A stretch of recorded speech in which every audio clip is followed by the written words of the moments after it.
Nagaplano si Iloilo Governor Arthur Defensor Jr. nga magtukod sang food terminal. Sa interview sang Bomba Radio kay Defensor, iyagin pahayag nga ipahamtang ang nasambit nga food terminal sa isa ka strategic location. Agod nga maplastaran sang maayo sa mga mangunguma, agod makabaligya sang ilang nga mga produkto. Suno sa gobernador, bukas ang food terminal para sa tanan ilabi na sa mga bolantero halin sa probinsya sang Iloilo. Ginklaro man sini nga handa man ang ginaplano nga food terminal nga magbaton sa mga bolantero sang syudad. Suno kay Defensor, magapangita man sila sang pribado nga sektor nga magabulig sa ila sa pagpatindog sa nasambit nga proyekto bangod hindi Manila ini masarangan nga matukod kun pondo lang sang probinsya ang ilang nga saligan. Dugang paniya apesar nga malayo pa nga mapatuman ang plano, mayara na sila sang ginalantaw nga lokasyon.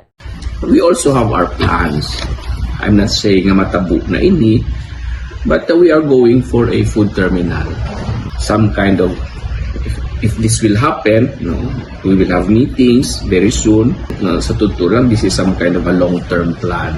But munang gusto natin nga matabo, that we will have a food terminal with strategy. Ang location niya, it can be a farmer's market. Na may dalaan produkto ng aton nga mga farmers. Kahit yung mga bulantiro ngayon na, kung magaling ikaw sa probinsya, usually amo na ang mga ulutanon nga halin sa atin. It can be for everybody. It can be for everybody. The point is, it's like a food terminal that will also serve as a